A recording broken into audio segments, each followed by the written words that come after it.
Hello, my friend. It is so good to see you here on Saturday. If you haven't had a chance to watch all the prior ones or you missed a few this month so far, just go below and you can get to all the other challenges for the month. I'm Pat Sloan and we are on Jumpin' June quilt challenges. We are focused on quilting our own quilts, plus we don't have that every single day because we do need some mental breaks. But you should be practicing every day. You should be quilting your own quilts every single day. So I hope you're doing that. Our challenge for today, I thought I'd have some fun with yes or no. Now this could be lots and lots of things. I'm actually thinking this category of yes or no could be every month.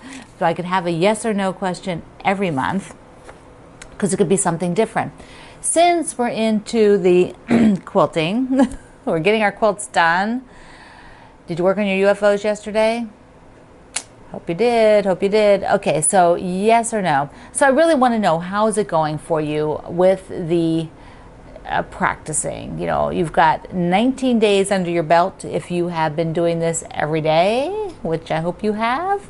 But what have you learned? You know, yes, you like, you know, maybe free motion. Yes, after 19 days, we're doing it every day, it's starting to get to you. Maybe, you know, you're trying to like get in a groove. Yes, you discovered that walking foot quilting, you can do a little bit more than just stitch in the ditch or straight lines. You know, you've tried some curves and tried outlining, and that worked for you. So yes or no, where are you on the spectrum for all of this free motion stuff? Yeah, I'm really curious because I really hope that you will through the month keep doing something every single day, because it just all of a sudden becomes different. You get in a groove all of a sudden and everything will flow easier for you. But if you don't do the work, it doesn't happen. It doesn't happen by just watching the videos and looking at your panel. You gotta put the needle into the fabric and push the pedal to the metal. So I want to do a little bit more on my Paris. I want to outline, I want to show you what I did, a little bit of what I did already on here. I have a lot to do in the next few days on this. I'm going to power through a bunch of it, but I just did a little bit because I was doing other projects. Okay, true confessions. All right, so let me just stick this over here. So I did this ribbon work that I told you about. So here is, I don't call it ribbon work. It looks like lace to me. It looks like eyelet lace. You know, eyelet lace, and has these little pretty things on it. My mother-in-law and I used to go to an old factory where they had lots of laces, and we would just love looking at all the rolls of laces. So this is what I did, just, you know, looping around. And then when I got to the corner, I did one, and then I sort of angled one in the corner, and then continued on. So the whole inner border is done like this. The other thing, because I had the green in here, what I wanted to do was so this is all very painterly. This whole panel, and even the border I found, it's not quite as painterly. It's more pixel paint, but you know, it has that same feel. But this is very painterly, like a watercolor. So I'm doing more sketching. I'm outlining, but I'm not trying to be exactly on any line at all for this. So here, let me just be sure you can see. So you can see the thread work. There we go. The thread work I did for, maybe you'd like to see it right side up. There you go. So I've got outlining on the leaves, and it gives some of them a bit more definition. Otherwise it just adds to it so they're not, you know, poofy. I want this all flattened down. When I get over here to the rows, whoops, where am I? When I get to the rows, I will be doing something like from the inside out, and then maybe, you know, some sort of loopy thing like we did the other day on the video around the outside of it. But in the middle, we have Paris. We have the Eiffel Tower here. And that's what I want to show you today. So we'll go over here to the machine. There we go. And the Eiffel Tower, I'm going to put that down there. Got stuff in the way. It'll be knocked on the floor by the quilt. Okay, so the Eiffel Tower's in the middle here, and it's long. So it is the whole, you know, the whole panel. So I will start You know, mentally, I don't want to start like in the middle. I want to start where I can sort of hide it someplace where it's not a prominent position on the Eiffel Tower. Like, I don't want to start right at the point at the top. I always want to start sort of on the side, and like right down here, it's a little thicker. So that is where I'll start.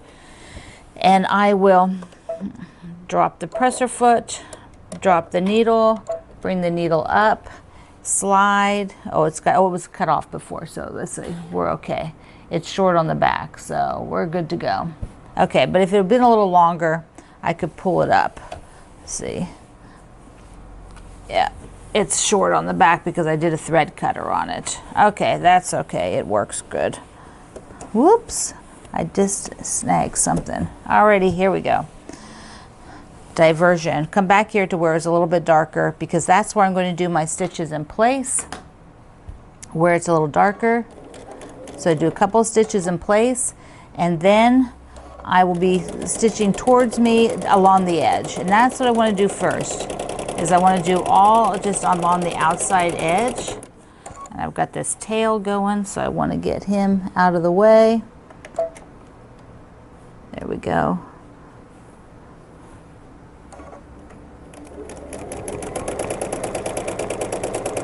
Whoops. Okay, we're stopping here because for some reason I don't have any thread coming up. So this is what happens in real life. I know the thread is in there. So somehow it did not get picked up.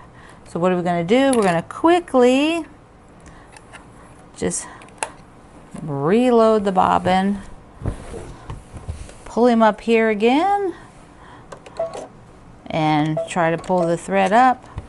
Voila, there we go. Now we got thread. Whew, real life. You got to fix it. Happens to everybody. All right, there we go. So now I'm going towards me all along the edge of the Eiffel Tower. When I get down to a place like this, right now I just want to go on the outside. I could go along here and come back, but I've decided that I just want to outline everything and get the whole shape locked in to place. So at this point I'm on the outside of the flowers. So what I would do would be to maneuver. You know, you can maneuver this quilt sandwich so it is facing where it works best for you. Let me just come in a little closer like that. Okay, so I can adjust it. That's what you want to do. You want to look at what you're doing, and it's easier sometimes to come towards yourself, and your stitches might be nicer coming towards yourself. So stop, lift the presser foot, and rotate the quilt.